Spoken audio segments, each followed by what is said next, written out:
Well, we're actually starting this video at the end of our trip when we visited the Maasai village in Ngorongoro National Conservation Area in Tanzania. It was the end of an amazing trip that started in actually Kilimanjaro International Airport. We went to climb Mount Kilimanjaro and ended up having adventures you wouldn't believe. Started at the SG Hotel and Resort, which was under construction. Went out for a day that we had before we went to climb in Arusha, saw Central Market. This photo is actually Mount Meroe, which was outside my window at the hotel. I was wakened at 4 in the morning by call to prayer at a local mosque, which was interesting. But, you know, it's part of travel. We ended up having breakfast, going into Arusha to Central Market. You can see here the fresh coffee and fresh vegetables. The activity of the town was just incredible. I've never seen such population density. Candy came just before the climb ended and went to a museum with a local guide. It was pretty cool. Obama and Mandela were both in the news. Mandela just died while we were there, so he was a lot of local interest. Here we have outdoor markets. The Maasai influence was amazing. This was outside the hotel area. It was a fast day, but we got up the next morning, loaded up for Kilimanjaro, got all our gear on top of the truck, took lots of pictures, stopped for water on the way up, stopped to pick up our guides at probably about 20 miles away. That was an interesting stop unto itself.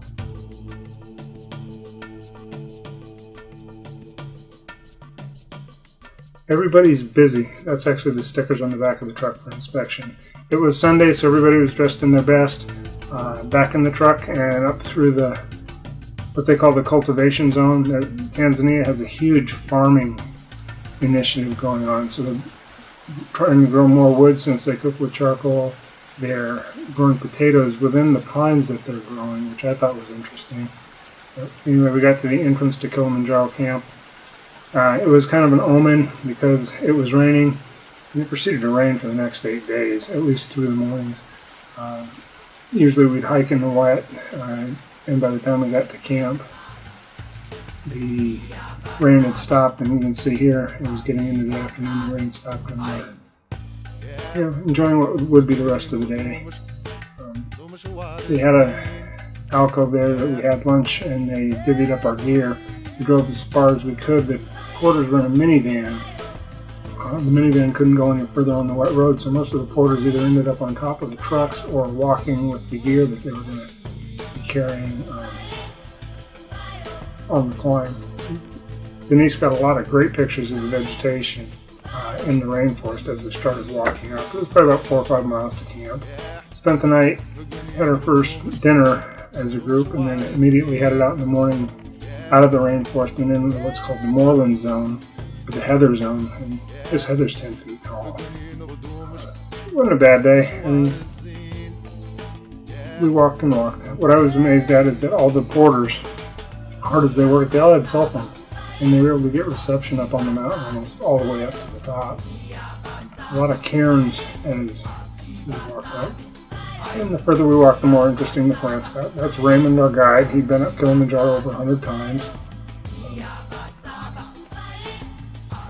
And in each camp, the first thing we had to do was sign in. Each person had to sign in individually. I was pleased. Tim actually signed in for me one day when I just crashed into my tent.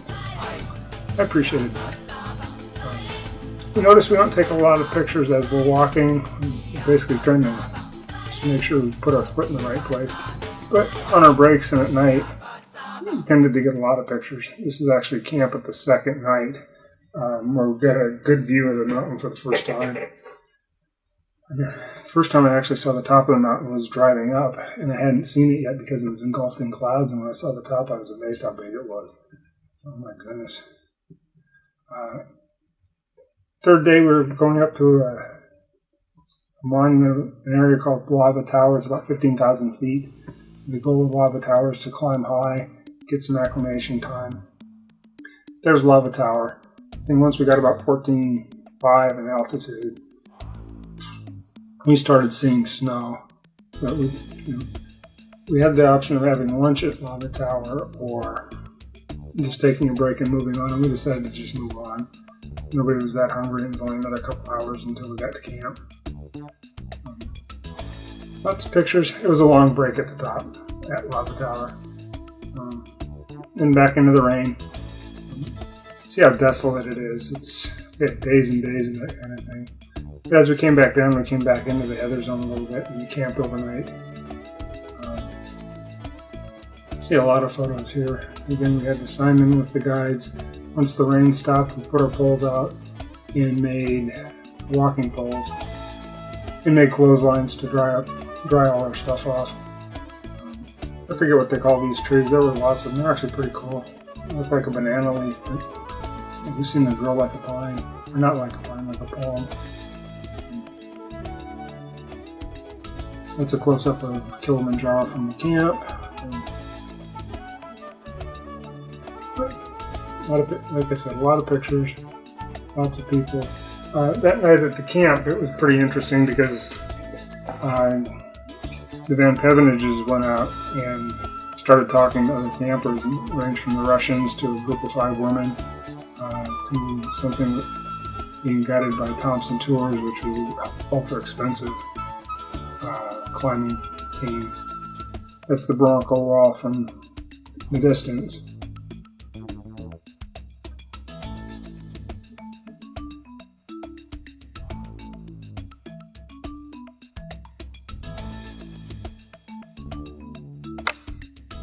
That's our cook tent. Probably the first time you see it. All 8 of us had dinner in there. They kept us segregated from the support teams. The guides, cooks, and porters all ate, slept, etc. In separate quarters. I don't think they were quite as comfortable as we were.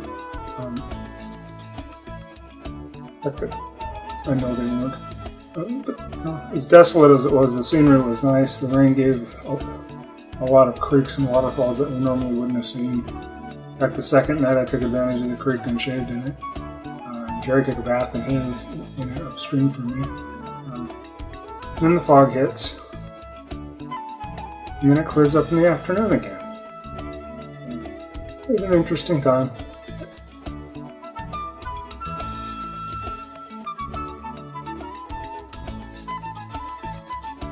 Our climb actually took us around the south side of the mountain, so every night if we could see the mountain, we had a different view of it. And lots of pictures.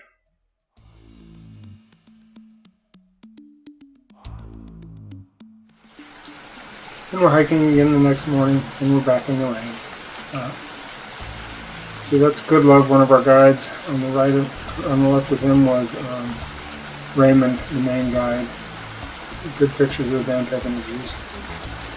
Jeff, Mike, Ryan, and Jerry. That's looking down from one of the camps into the valley. I think he's looking at the town of Moshe way below. More walking in the rain. One of the days we actually stopped in a cave. We got ahead of the guides a little bit, and it was still raining, and so we needed to give the porters time to get ahead of us and get our camp set up. So it was a big open cave, but we sat in it probably a couple hours. Up at about 13,000 feet, we were seeing signs of buffalo. These birds were with us everywhere up the mountain, even at 15,000 feet. And that's one of the creeks I was mentioning earlier. Thanks to the rain, the water was flowing heavy. Photos might not be in order completely. It gives you an idea of what the climb was like. Bronco Wall, this is the morning starting out. I think we were the first team out of camp, which was a benefit because we didn't get bogged down behind other teams. It wasn't a technical climb, but there was a lot of patience required to get through some of those rocks. That's the Kissing Rock. Some say it's for good luck. I think it was because you had to really hug the rock to get around it because the trail was only about 6 inches wide below it. We took a break. That's one of my favorite photos from the tour, thanks to Denise. Good shot. Then coming down, you get to the top, and then you actually have to come back down. Bronco Wall Day was 2 days of, or not 2 days, but 2 hills, up and down and up and down. And once we got up the wall, it started raining, so what was supposed to be spectacular views was probably maybe 200 yards at best, just the altitude in the clouds. I forget what the next camp was, but I do remember it was still wet, and they pitched our tent and the water was flowing underneath it. And then the sun came out again. That's Mount Meru again. Those are our cooks and some of our porters making dinner for both us and for the work crew. Goodluck had an umbrella, and he would sit under the umbrella on his breaks. Seen that photo before.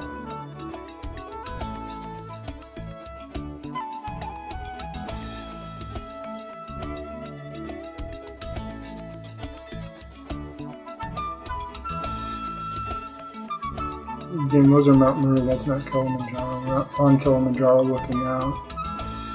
Just something I kind of notice whenever I climb is I tend to turn around and see what's out there. So the best scenery is not on the mountain you're on, but well, it is on this picture.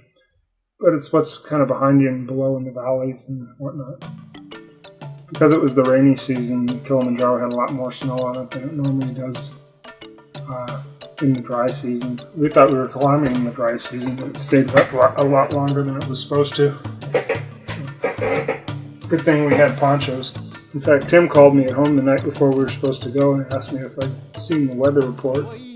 So I brought up the internet, and it actually changed in that day, so we were expecting probably 2 inches of rain one day. So I went to REI and got the gear I needed. And glad I did.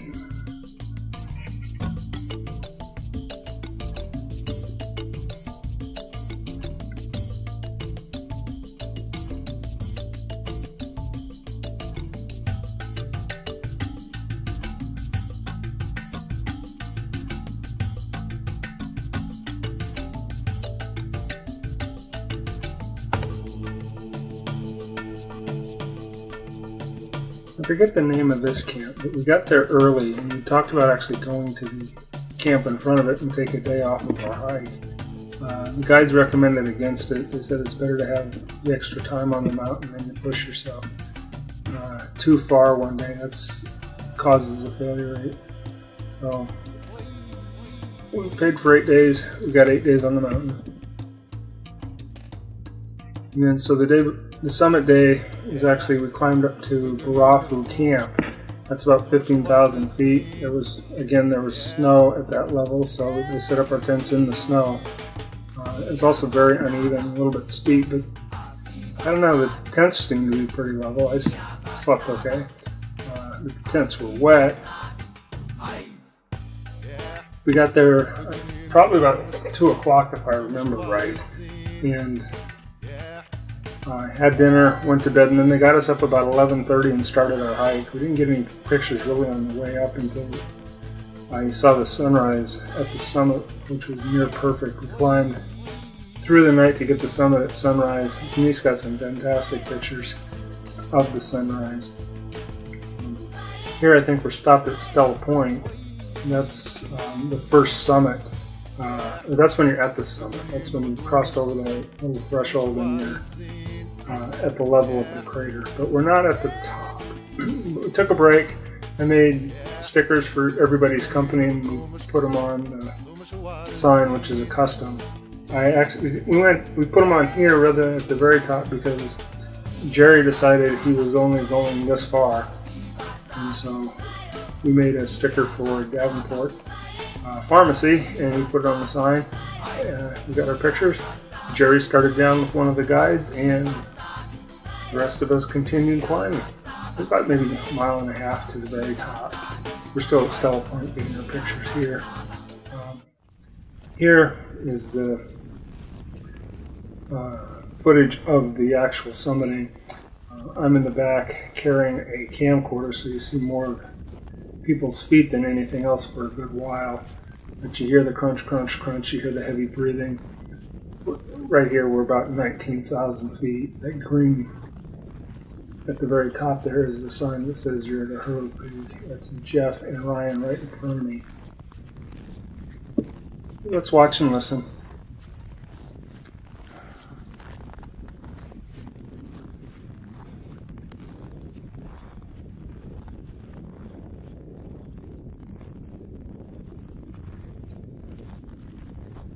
If we'd have done this a month from now, or a month later, all this snow would be gone and this would be just barren volcanic. In fact, we'd be dodging rocks on the way up through this trail.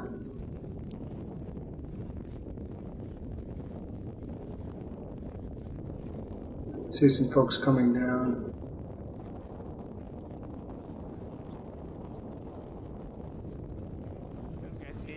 Where are you guys from?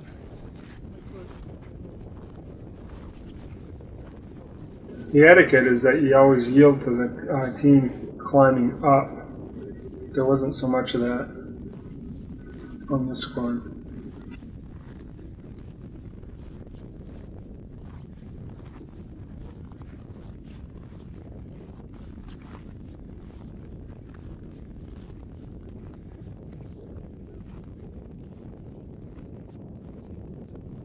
We're lucky with the photos because we had a lot of people taking a lot of pictures. I can't take credit for too many of the photos in this grouping. My camera battery was dead and I left my spare at home. So I was relying on my smartphone to take pictures. And this is a handheld camcorder, it's not even a GoPro. So it's less than perfect quality, but hopefully you get the idea of it. You can see the speed we move isn't exactly fast. It's slow hiking speed, maybe a mile an hour.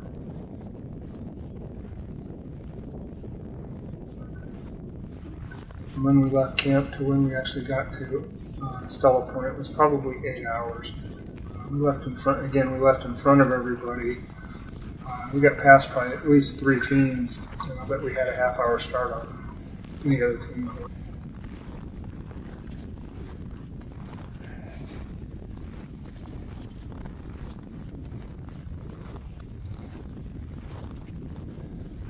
And this was a long day because not only did we summit, but then we came back to our Barafu camp, had a quick meal, and then we continued down and we probably walked another 6 hours through the muck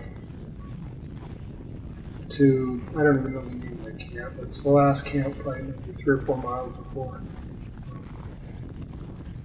a different camp entrance that took us out. And you'll see a lot of pictures of that in a little bit. Still climbing.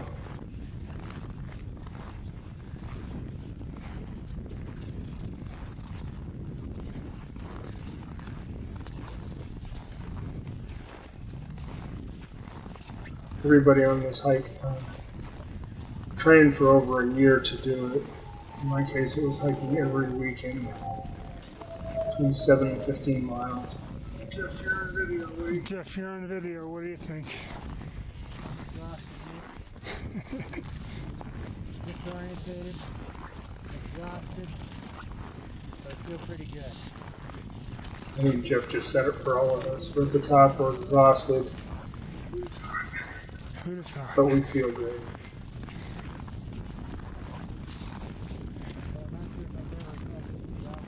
I'm not sure he's ever been this exhausted.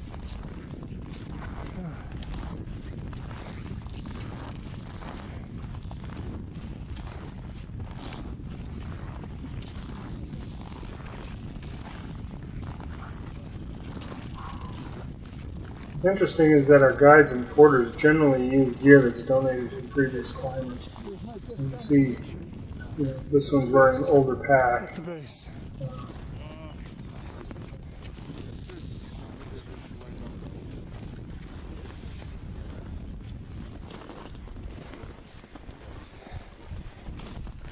Okay, guys, you're on camera. What do you think? Unbelievable. Hard to believe we made it up this far. Denise?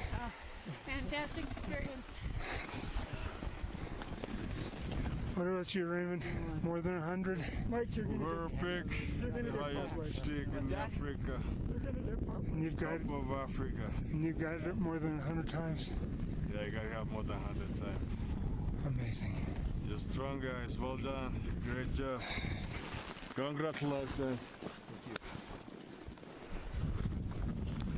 You to see. Now, by the time we arrive, 7:30. Canada? Okay, say something. You're at the top now. This was glorious. I never thought it'd happen. Thanks. And it was nice to be up here with family. Kim and these VPs.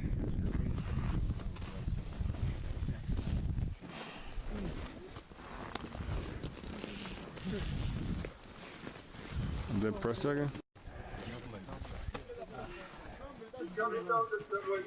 Okay, so we walked back, and then this is actually regrouping to go down the mountain. On the way up, the guides were taking packs from the older climbers. So Jerry gave his up first. I gave mine up to Baba, who was pretty amazing. And Tom gave his up to, I think, Goodlove. I'm not sure. But they carried our packs and were tipped quite liberally for it. Here's some summit pictures. The glacier. This is called the ash pit because you're looking down into the actual crater of the volcano. Quite a few pictures at the top.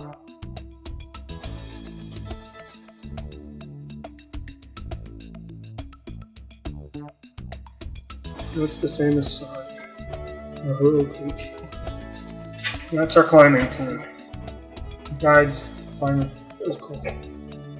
Tim and Denise walking the fitness company that they worked out at. It sounds like the workouts were brutal. Needless to say, they came ready. Then we came down a different path than we came up. We came up pretty quick. Really nothing to stop and take pictures of. We just wanted to get to camp. I didn't even have dinner. I was so tired I just went to my tent and stayed there. Had a normal breakfast, got the last of our gear. Needless to say, we're a little excited. And then I ended up behind the pack. So Chichi and I came down together at the very back of the group. I was far enough along that I never saw anybody in breaks. We came out at one of the park entrances, took lots of pictures, had a changing area for the porters and the guides and whatnot, but they put out a beautiful spread for us. This is where we donated our gear and they divided it up between the porters. That's the park ranger. Beautiful meal. The beer was good too. I wish I remembered the cooks' names. They did the yeoman's work, and then that's the porters waiting for the distribution of the gear. I think the distribution of the tips too. They put us in chairs. You know what was neat is they were singing to us Jamba Bwana and Kilimanjaro songs. I wish we'd have recorded. That's okay. It's out on YouTube if you're interested.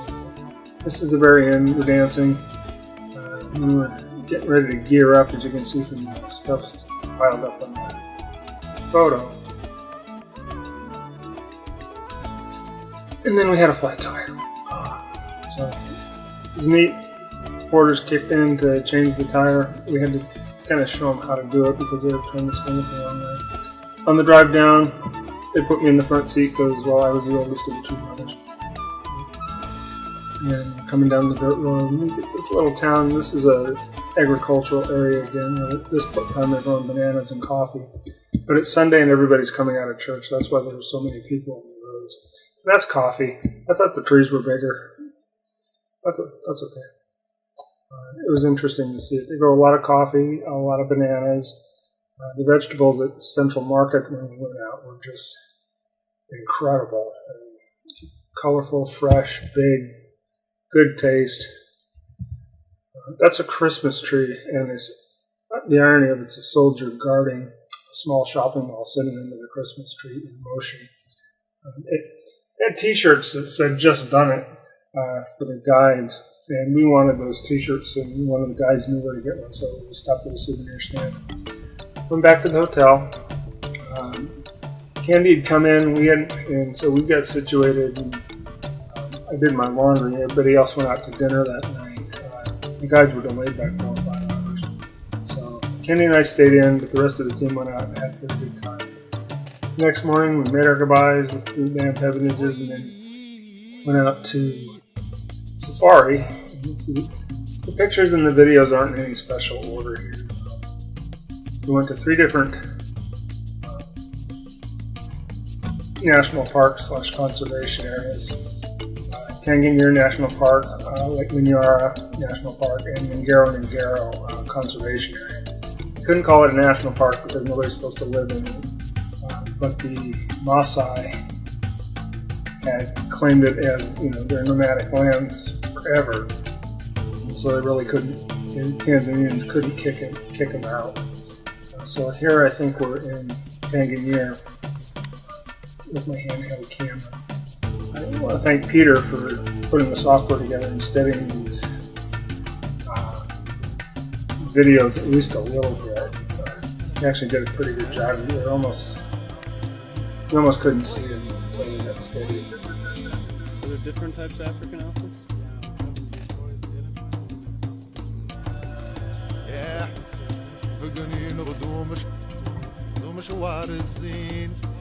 When we saw some of the animals, there's some animals actually moving.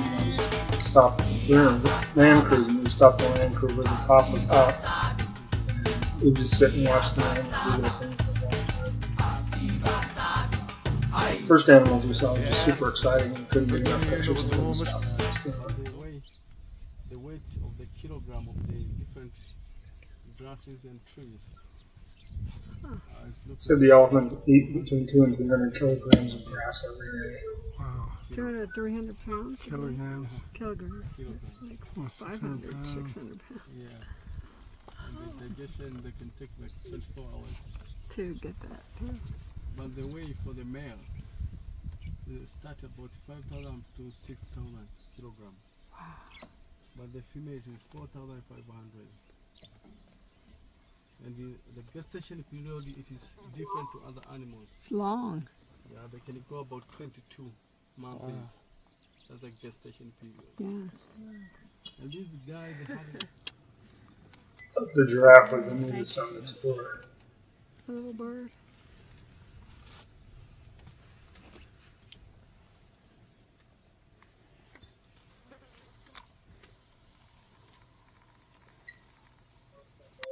the thorns don't bother them.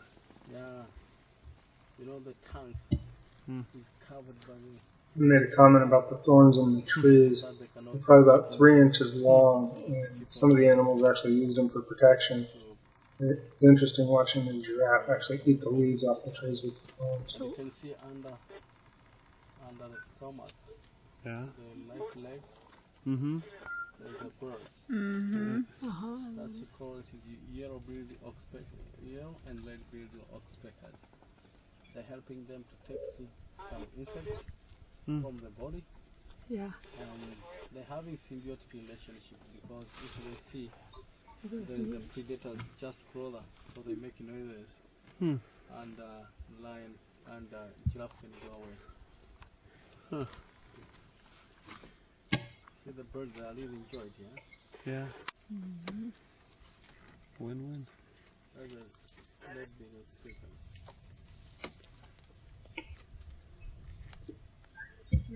What that is, Nick? That's our warthog. Pumbaa. That's from animal. Not from Lion King, isn't it? No, that's the name of the warthog, Pumbaa. And the name was His meerkat friend, lion. yeah, in Lion King, Pumbaa, and then the meerkat was. The names of the animals in the Lion King were actually their actual Swahili names. So Pumbaa, for example, is the warthog. On the tree. Ndio umefufuka Tumaini, mambo poa. Mimi sinagonga gonga chini chini. You hear a guy talking on the radio. There were several operators going back and forth telling the guides where the animals were, especially the lions, some of the other. Mimi niko ya katikati, ukiacha hilo bwawa lilochimbwa pale unarudi ya kushoto hapa. Umeona njia? Anasema mimi sikwenda mpaka kule, lakini kwa njia katikati, yani pale walipochimba kama unaenda makambini, unaita. We drove a little further and come across the lions. This was interesting because they were up, and the female is she's stalking something. We didn't stay long enough to see what. You see her start moving forward, and then there's another one behind her that's not in the picture that's going to come off to the right and support her on the flank. She is focused on stuff.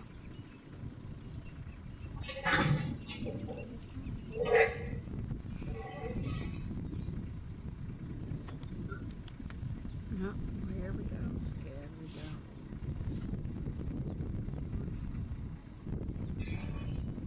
I gotta say that throughout the safari, it was a really nice part of the trip, but I was still exhausted from the climb.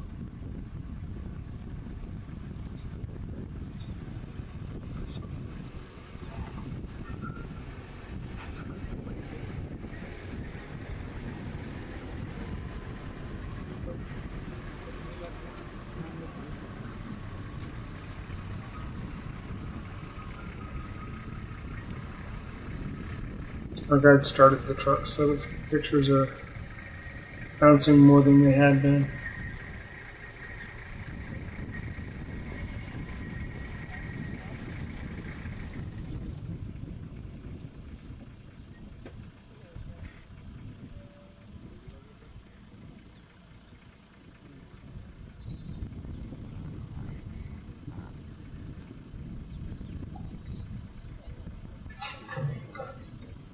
We used the zoom to get this. It's probably about 100 days old.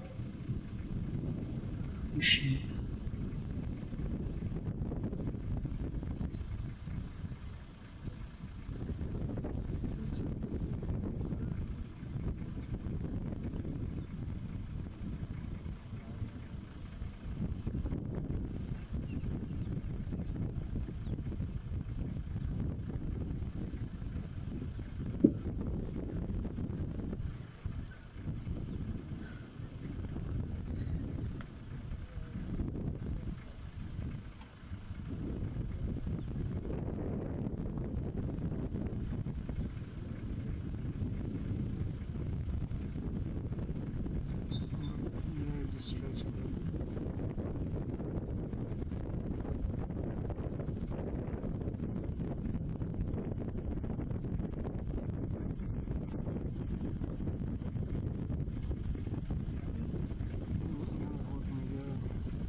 It's called the Dick Dick.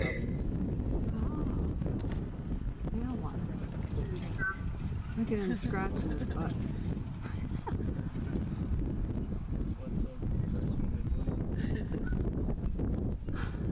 Even the warthogs, they normally live in the hole. Yeah, so sometimes they chase them by the lion. They They are normally go down and then turn back. turned over. Yeah, you know, they turn over, so they use their tusks. I was going to say Yeah. that they could spare the. Yeah. I was wondering about with the babies if they get caught by the Yeah, lions they go normally- after them. Yeah, they normally eat near with the hole. If something can come, so they can jump and then hide inside. Okay, they have a hole. Okay. Then we moved again, and here's another line.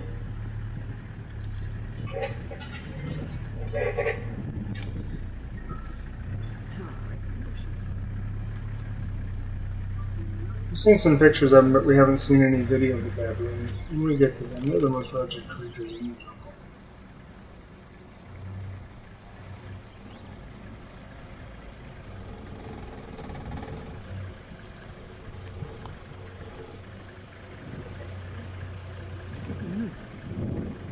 So we did see the video of the baboon. I didn't expect to see the ostrich. I think this was taken at Lake Minyara. Did you get any good ones? Yeah, I got a fan. Did you? I got one. You know, look at this.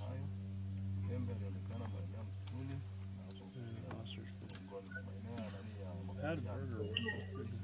Yeah, I had an ostrich burger at Fuddruckers. It's pretty lean, isn't it? It's kind of like turkey, I think. I like turkey. I've had it. These are my favorite consistency.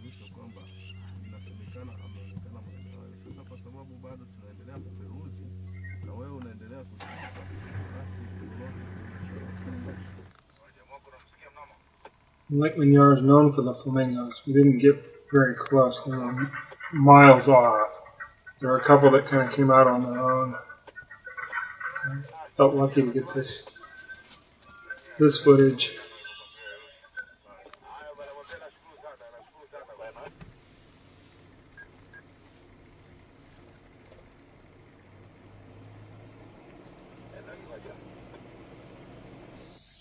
I think this is back at Lake Tangier. I don't know what kind of monkeys these were. These are some that use the trees with the thorns to protect themselves.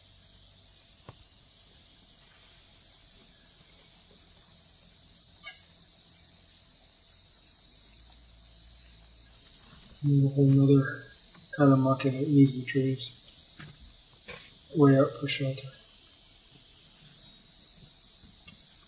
and protection.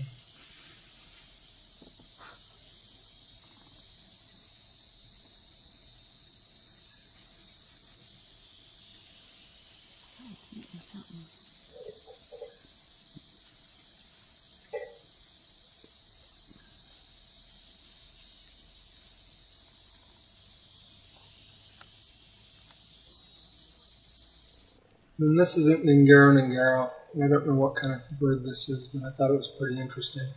There weren't too many of them.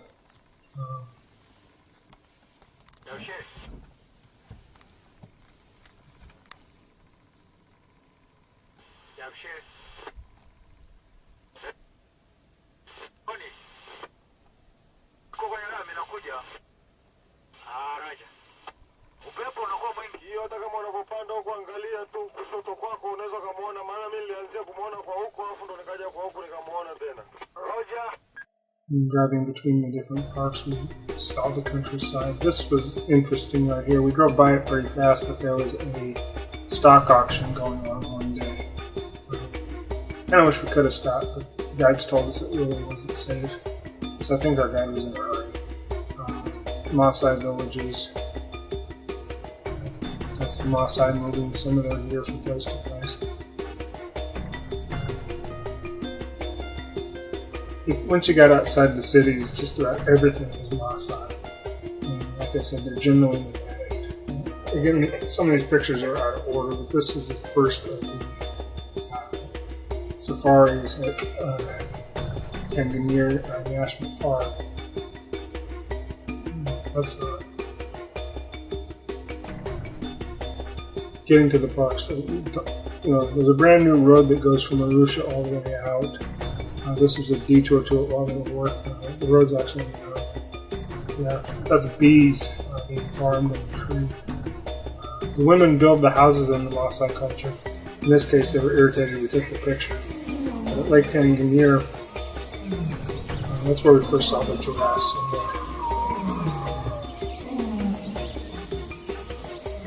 Warhawks, some of the lions. I think we saw some wildebeest as well. We should just. The elephants we definitely saw it. That's the first ones we saw, and you see it's getting darker with every picture. The rain came in really fast, and as it did, the elephants started to assemble in the herds.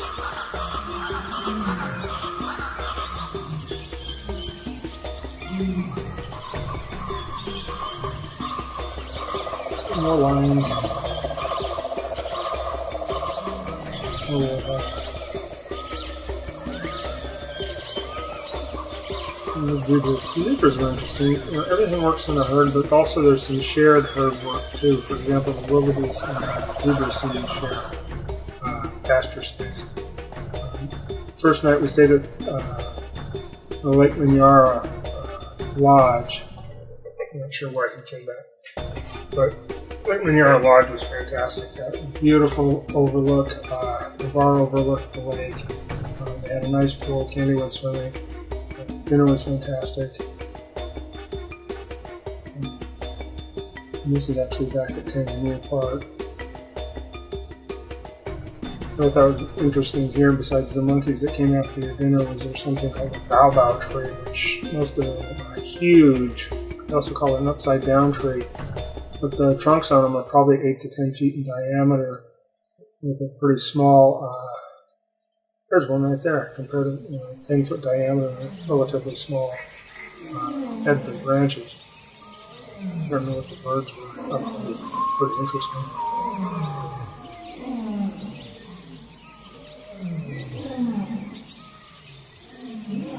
And this is where we first saw them. This is like every warthog and little warthog hopping around.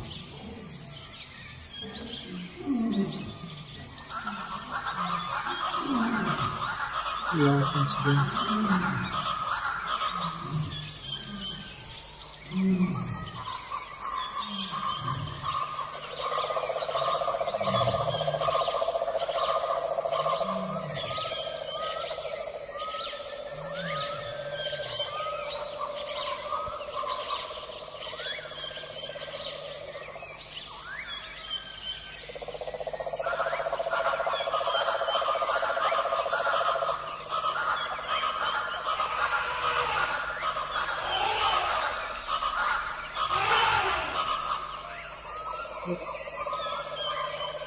These parks were further inland, so they're up a little higher. I think Nick-Wulfekuhle-Climb-Up-Kilimanjaro was almost 8,000 feet up to that.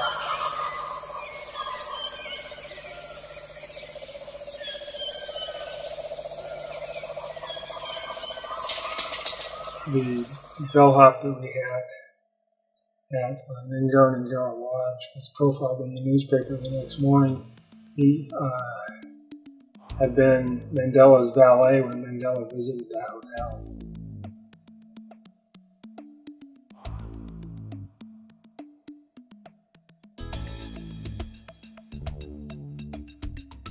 Here come the baboons. That's what I thought was interesting. When we got to Nick-Wulfekuhle Park, the first thing we encountered were the baboons, and they were fighting. The guy on the right was the one that in the newspaper picture was the one that had missing in there and a lot. Stopped for souvenirs, took a look a couple times, brought back our share. Interesting shopping. It's the only country I'd ever been where it was cheaper to buy souvenirs at the airport than it was in town. The last thing we saw, we stopped at what's called the Maasai village, and they're just commercial spaces to see how the Maasai lived. But when the truck stopped, they came out and they lined up and they sang for us. I didn't know what it was initially. But we listened, we watched, and then they engaged us in the dance. You can see here, the men and the women are segregated. And so Tim and I were segregated from Candy and Denise, at least for a little while, for the dance. And what they were doing was they were doing this singing, and then one would step out and do 3 hops, and then as high of a jump as they could and come down, slapping their feet on the landing. And some of these guys were getting up about 35 inches. It was pretty impressive. I might have done 12. And the women wear the necklaces. They made the necklaces and all the jewelry, and then they were selling it inside the village itself.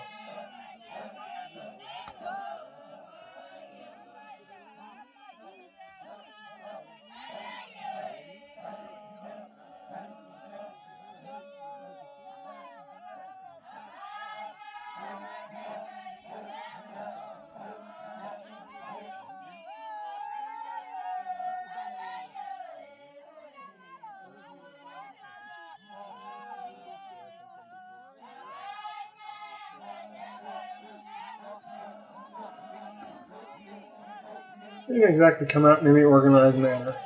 There's tourists here. Let's line up. This is before we went in. They wanted to get a picture of us. They took our camera, and they weren't sure how the video camera worked. So right up until it was time to take a picture, they were recording us, setting up for the picture. So we're set. And then my sunglasses come off, and that's the end. They had a school. Tanzania requires education up through the 7th grade, so The kids were in school. They took us over there and had them sing for us, had them count. The kids were really cute. That little girl in the back there, she had my attention. She was a cute kid. The kids were happy. They were glad to see us. They were fully engaged. You'll see the blackboard in a few minutes. And no computers. Literally, it's a blackboard. And some of what was on the board, I think, had been up there for 3 or 4 months because there was a date on the board. We were there in December. In fact, I think we were there December 18th.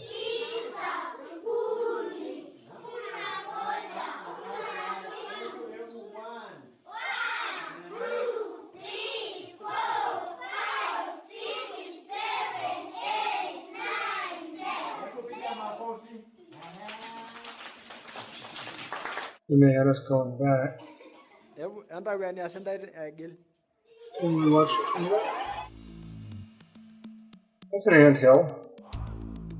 There's a souvenir stand. That's our guide for the safari. I forget his name. We stopped to get a paper and get gas one day, and that's back at the village. Candy's negotiating. The houses in this one, stick framed, straw sided, and then water protected with cow dung. Women, very ornamental. I think they take out a lower tooth in front. There's a sample of the dancing. Lower, so if they get lockjaw, they can feed them through the gap in their teeth.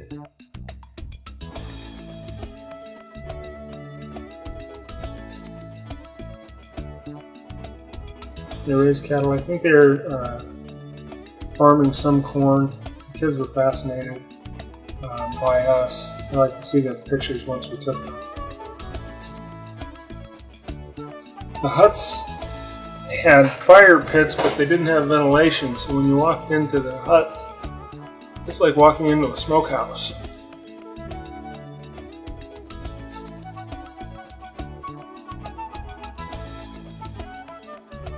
So we drove back. It was about 2 hours, and when we got driving back past the airport in Arusha, which is a different airport than we flew out of, there'd been a plane that had been diverted from Kilimanjaro because of something stalled on the plane, or stalled on the runway, and they had to make an emergency landing at Kilimanjaro, or at Arusha, Arusha,